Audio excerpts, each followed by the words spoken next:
When learning guitar, you have to think about different skills like chords, technique, scales, arpeggios, learning songs, and improvisation, oral skills, and musicality. Then all of these main skills have many different sub-skills.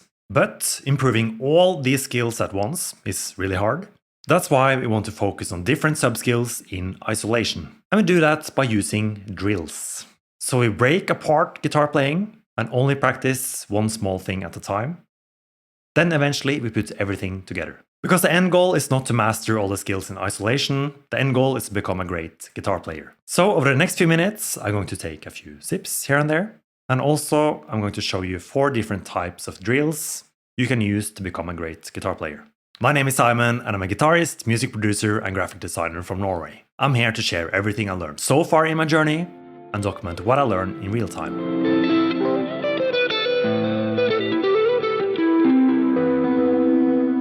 The first drill you can use is called time slicing. This is when you isolate a slice in time. Let's say you're trying to learn a guitar solo. And a guitar solo has a few very challenging parts. So you can take only those challenging parts and practice those in isolation. But when you feel comfortable with those parts, you put everything together and play the whole solo. So you're breaking down the solo and then putting it back together. You can also learn the solo section by section. And in the end, you put all the sections together. So that's time slicing. Sounds very cool. So next time you're trying to learn a song or solo, you can slice time. Next, we have doing exercises. This is the most common one for guitar players. This means doing exercises to improve a specific skill. Let's say you want to improve your legato technique, then you want to do legato exercises. If you want to improve your alternate picking, do some alternate picking exercises.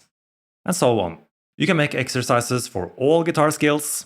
Just be clear on what you want to improve. By the way, designing your own drills can be tricky. So if you want this done for you, go to my website playwithaplan.com. Here you get access to all my guitar courses with exercises so you actually get better. So that's playwithaplan.com. The link is going to be in the description. Next, we have the copycat. This is a fun one I don't think enough people are doing. The copycat method is to copy someone. An example is if you have a guitarist you like, then try to listen to that guitarist as closely as possible and then replicate their playing as closely as possible. If you really like a guitarist, this is the best way to get closer to their playing style and sound.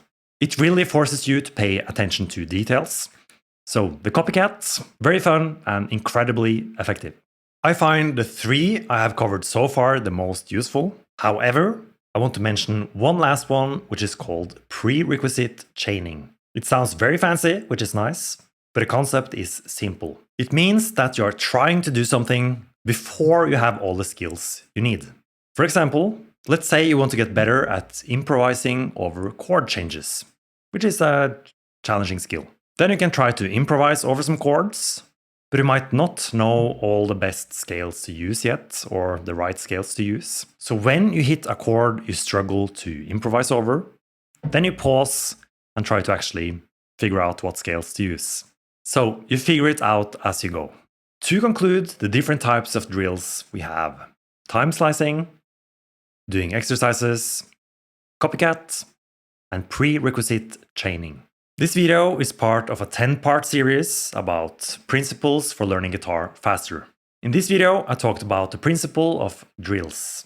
For the next part, look in the description of this video, and I'm also going to put it here on the screen when it's ready.